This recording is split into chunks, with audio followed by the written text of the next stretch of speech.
मतलब पोस्टर क्या आपने किसी मंदिर पे जाकर चिपकाए थे, आपने मोदी जी के मुंह पर जाकर चिपकाए थे, आपने पुलिस हेडक्वार्टर पे जाकर चिपकाए थे, आपने योगी जी को मोहम्मद के नाम का गाउन पहना दिया था। मतलब कहाँ पे मतलब भावना आहत हुई थी। आई लव महादेव बनाया इन्होंने, आई लव राम बनाया, है ना। तो ये तो हमारी कामयाबी है ना कि हमारे मोहम्मद ने इनको इनके धर्म से मोहब्बत करनी सिखाई। मैं अमन रिजवी मैं फ़ख्र से कह रही हूँ कि I love Mohammed, I love Mohammed. अगर आपको ये लगता है कि मैंने ये वाली बात गलत कही और आपके संविधान में मतलब जो आपने बना लिया नया संविधान, उसमें इस्लाम को फॉलो करने की आज़ादी नहीं है, तो मुझे दीजिए फांसी। आप खुदा की कसम खुशी खुशी मैं फांसी पर चढ़ने को तैयार हूँ अपने मोहम्मद की मोहब्बत के लिए। इस्लाम में जो है ना सब बहुत ज़्यादा अहमियत है और हमारा दीन मुकम्मल ही नहीं है। ला इलाहा इल्लल्लाह मोहम्मदुर रसूलुल्लाह। तो हम तो मोहम्मद के बगैर अधूरे हैं। जैसे इंसान का जिस्म है उसमें रूह नहीं है। तो आई लव मोहम्मद पोस्टर लगाने पर कई लोगों पर ऐसा लोग बता रहे हैं कि एफआईआर दर्ज हुई, हालांकि पुलिस का कहना कुछ और है। कैसे पहले पूरे मामले को देख रही हैं आप? देखिए ये जो आई लव मोहम्मद का जो एक इशू निकल कर आया, जैसे मुसलमानों ने एक त्यौहार सेलिब्रेट करा 12 वफ़ात, और उस पे कानपुर में दीवार के ऊपर एक फ्लैक्सी लगाई गई जिस पे लिखा हुआ था आई लव मोहम्मद। उसके बाद वहाँ पर आनन फानन नामालूम किस तरह 25 मुसलमानों के ऊपर एफआईआर कर दी गई और फिर पूरे देश के जो मुसलमान थे वो उत्तेजित हो गए। उनको गुस्सा आया कि हमने मोहब्बत की बात करी, हमने अपने मोहम्मद की बात करी और इन्होंने हमारे पे एफआईआर कर दी। तो उसके बाद ये मामला इतना तूल पकड़ गया कि अब आप ये देखिए कि इस मुद्दे पर सिर्फ मुसलमान ही बात नहीं कर रहा है। इस मुद्दे पर जो इंटेलेक्चुअल मेरे नॉन मुस्लिम भाई हैं, मेरे सिख भाई हैं, जो अदर कम्युनिटीज़ हैं, वो भी बाकायदा वीडियो बना बना के आप सल्लल्लाहु अलैहि वसल्लम की जीवनी पर बात कर रहे हैं, उनके किरदार पर बात कर रहे हैं। और वो भी कह रहे हैं कि ये जो हरकत करी है उत्तर प्रदेश की सरकार ने और पुलिस से जबरन एफआईआर करवाई गई है, ये बिल्कुल गलत है, ऐसा नहीं होना चाहिए। तो क्या गलत कर दिया ऐसा यूपी सरकार ने? उन्होंने तो बताया कि वो पोस्टर लगाने के लिए एफआईआर नहीं, वो जो गिरफ्तारी नहीं करी गई है, बता तो रहे हो। नहीं, देखिए आपने फिर क्यों गिरफ्तारी करी? क्योंकि पुलिस का स्टेटमेंट था, उन्होंने कहा कि हम नई रिवायत कायम नहीं होने देंगे। तो मतलब नई रिवायत का मतलब ये है कि अगर कोई बंदा, कोई मोमिन मुसलमान ये कह रहा है कि मुझे मोहम्मद से मोहब्बत है, तो आपको रिवायत लग रही है। तो सबको समझ में आ रहा है कि ये सरकार जो है लगातार तो नफरत घर में करिए ना, मोहम्मद से मोहब्बत करनी घर में करिए ना, तो आप क्या फिर पोस्टर क्यों लगा? नहीं, पोस्टर अगर दीवार पे लगाएंगे तो दीवार पे कहीं कॉपीराइट है, कोई सरकारी ज़मीन है, कहीं ऐसा कानून है, कहीं संविधान में ऐसा लिखा हुआ है कि अगर आप अपने धर्म से मोहब्बत करके आपने किसी त्यौहार के किसी प्रोग्राम में छोटी सी फ्लैक्सी या बड़ी सी फ्लैक्सी लगाएंगे तो आप पर एफआईआर हो जाएगी। फिर तो ये जो कावड़ आता है, ये जो लश्कर नशेड़ी चलता है और पूरा हुड़दंग मचाता है, मस्जिदों को देखकर हुड़दंग मचाता है, डीजे पे उल्टी सीधी गाली गलौज करता है, ढाबों को देखकर उनको लूट लेता है, जेबों में चिकन की बोटियां डालकर चलता है, और जहां इनको हराम का खाना खाना होता है तो वहाँ पैसे नहीं देने होते तो वो हड्डी निकाल के खाने में डाल देता है। आपने देखा, सब चीज़ें देखी। तो वो चीज़ें आप दिखाना क्या चाहते हैं आप लोग? क्या दिखाना चाहते हैं पोस्टर लगा के? नहीं, पोस्टर से तो कुछ नहीं होता। मैं तो खुद ही वाली बात कह रही हूँ कि मोहम्मद की मोहब्बत जो है वो हर मुसलमान की रगों में है, खून में है। और अगर आपको ये लगता है कि आप 25 मुसलमानों के ऊपर एफआईआर करके मुसलमानों की कमर तोड़ देंगे, इस्लाम की कमर तोड़ देंगे या भारत से इस्लाम को ख़त्म कर देंगे, तो ये आपकी भूल है। अगर आप भारत के जितने भी करोड़ मुसलमान हैं, 30 करोड़ हैं, चाहे 35 करोड़ हैं, चाहे 25 करोड़ हैं, आपके डेटे के मुताबिक अगर आप सबके ऊपर एफआईआर भी करेंगे ना, जब भी मुसलमान अपने मोहम्मद से मोहब्बत करना नहीं छोड़ेगा। और उन मुसलमानों की तो खैर क्या बात करूँ मैं जिन पे आप एफआईआर कर रहे हैं। मैं अमन रिजवी मैं फ़ख्र से कह रही हूँ कि I love Mohammed, I love Mohammad.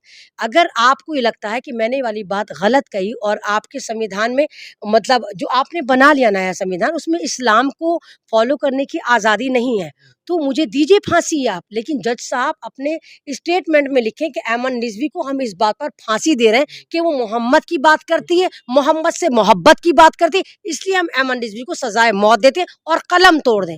खुदा की कसम खुशी खुशी मैं फांसी पर चढ़ने को तैयार हूँ अपने मोहम्मद की मोहब्बत के लिए। तो लेकिन उन 25 लोगों पे फांसी की सजा थोड़ी सुनाई गई, जो फांसी आप कर रही हैं सिर्फ। नहीं, तो आप मतलब आप किस बात पे एफआईआर? जुर्म थोड़ी है, उन्होंने थोड़ी बोला, पुलिस थोड़ी बोल रही तो जुर्म है। आप मतलब आप ये कह रहे हैं कि एफआईआर जो है वो फूलों की माला है। आप एक एफआईआर करने के बाद केस रजिस्टर्ड हो जाता है, माफ कीजिए 4-5 साल केस चलता है।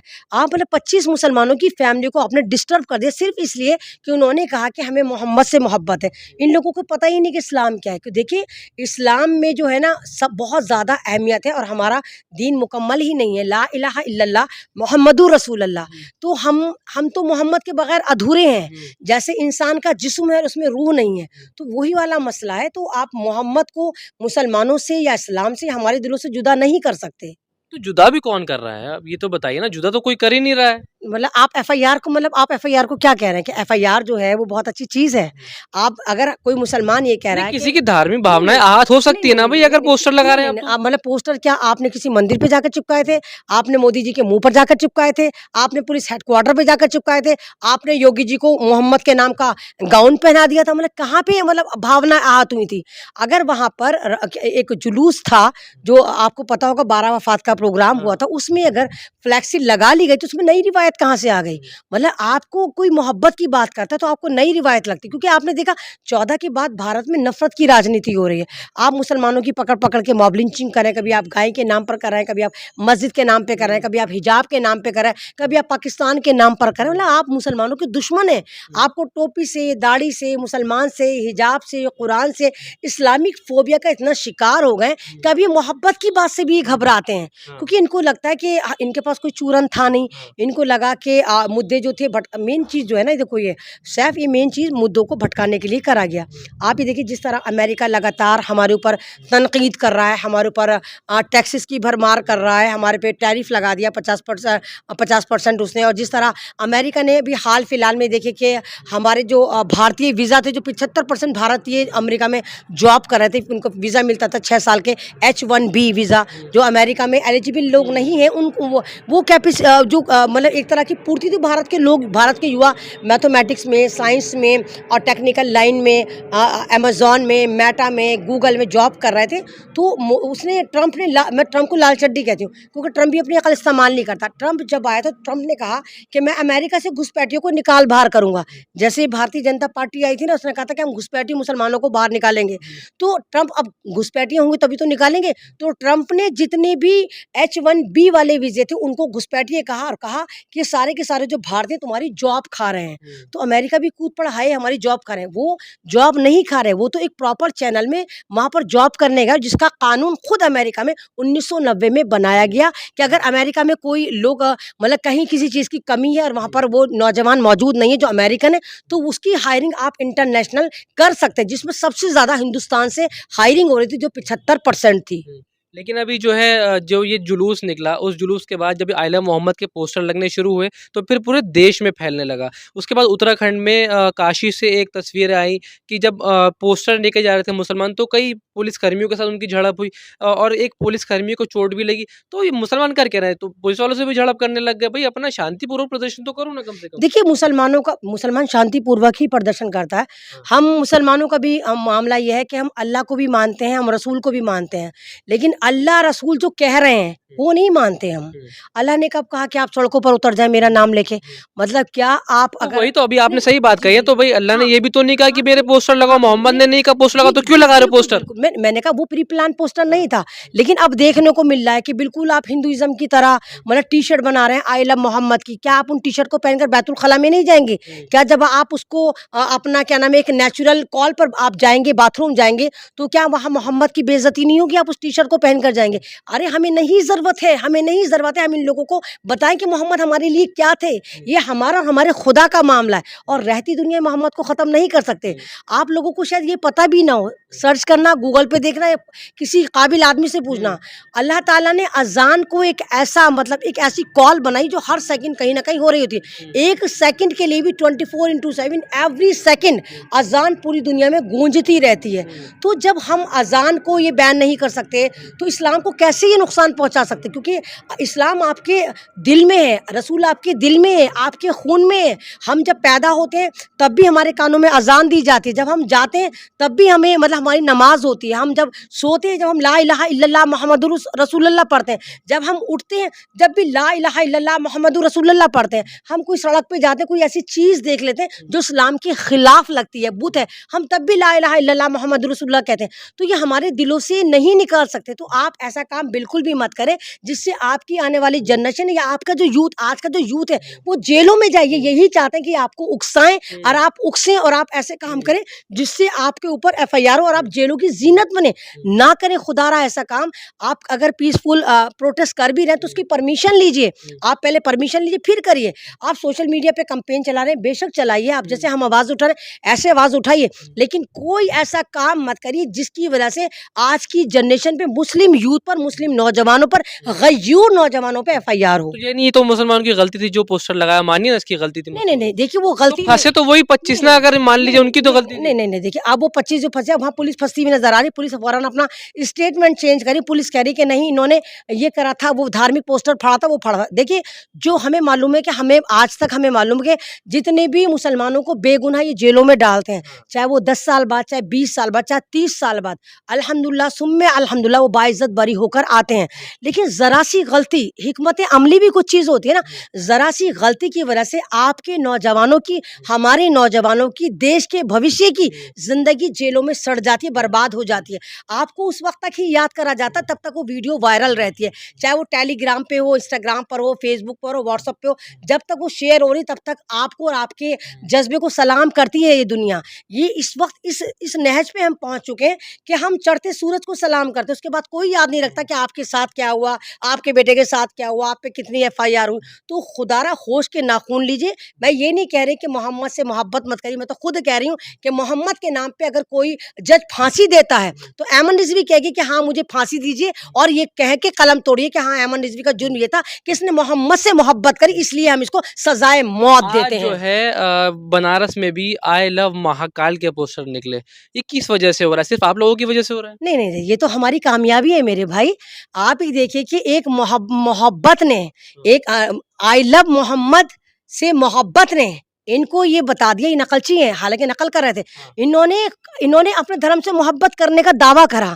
इन्होंने दिल को देख के आई लव महादेव बनाया, इन्होंने आई लव राम बनाया, है ना। तो ये तो हमारी कामयाबी है ना कि हमारे मोहम्मद ने इनको इनके धर्म से मोहब्बत करनी सिखाई। मैं तो खुद कह रही हूँ, अगर वाकई आपको महादेव से भी मोहब्बत है तो आप ये दंगा हुड़दंग मत करिए, मतलब आप सिर्फ नकल मत करिए, आप सच में दिल से मोहब्बत करिए। और जो भी अपने धर्म से मोहब्बत करता है ना, वो कभी भी गलत रास्ता इख्तियार नहीं करता है, वो किसी की मॉब लिंचिंग नहीं करता है। वो धर्म के नाम पर, चाहे वो आप ये देखिए कि कावड़ यात्रा हो या दूसरे इनके धर्म, उसमें मुसलमानों को प्रवोक नहीं करता है, वो मुसलमानों को गाली नहीं देता है।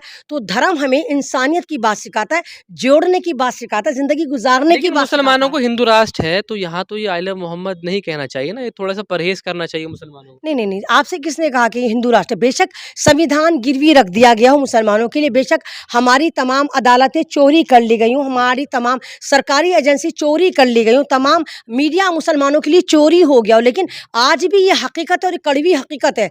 चाहे संविधान को इन्होंने कुचल कर ख़त्म कर दिया, लेकिन भारत में आज भी संविधान दिखाने को ही है। संविधानिक तरीके से ये जीत कर आते हैं, संविधान की कसम लेते हैं, और तमाम पुलिस महकमा हो, कुछ भी हो, ये वहाँ पर संविधान चलता है। तो ये हिंदू राष्ट्र कहाँ से हो गया? हिंदू राष्ट्र अगर है तो आप एक बात बताइए ना, हिंदू राष्ट्र है तो इनको मुसलमानों से प्रॉब्लम होनी चाहिए ना।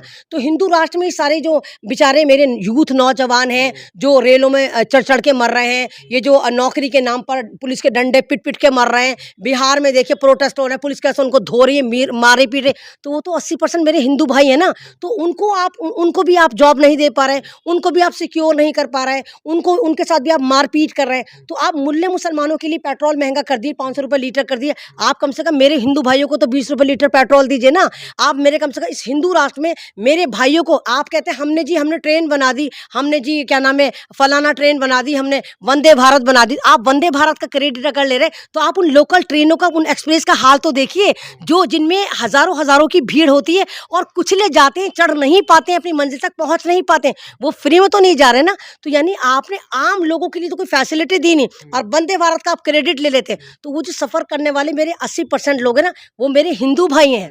तो आप मुसलमानों से अगर आप मुल्लों का पेंच टाइट कर रहे हैं, कम से कम उनको तो फैसिलिटी दीजिए। उनको तो आप ये देखिए सन 2014 के बाद कोई गवर्नमेंट जॉब नहीं निकली, तमाम जो एग्जाम हो रहे हैं वो कैंसिल हो रहे हैं, सारे एग्जाम में मतलब माफिया एग्जाम जिहाद चला है, पेपर लीक जिहाद चला है, ये पेपर लीक वो पेपर लीक। मतलब मैं तो हैरान रहती हूँ कि पेपर लीक करा कौन है, वो मुसलमान तो नहीं है ना सारे के सारे। और जो जितने भी एग्जाम दे रहे हैं जो हायर क्वालिफाइड मुसलमानों को, तो तुम चूड़ी टाइट कर रहे हो, तुम्हारे बगल तो मुसलमान पंचर बॉय है ना, तो मुसलमान तो पंचर आराम से लगा रहा है ना, मुसलमान तो नल्ला नहारी खा रहा है, खुद ही खा रहा है, खुद ही बेच रहा है, तो वो तो भूखा नहीं मर रहा ना। लेकिन मेरा वो जो यूथ 80% यूथ है, उसके लिए आपने क्या करा? अगर आपके बगल हिंदू राष्ट्र है, तो हिंदू राष्ट्र में हिंदू परेशान क्यों?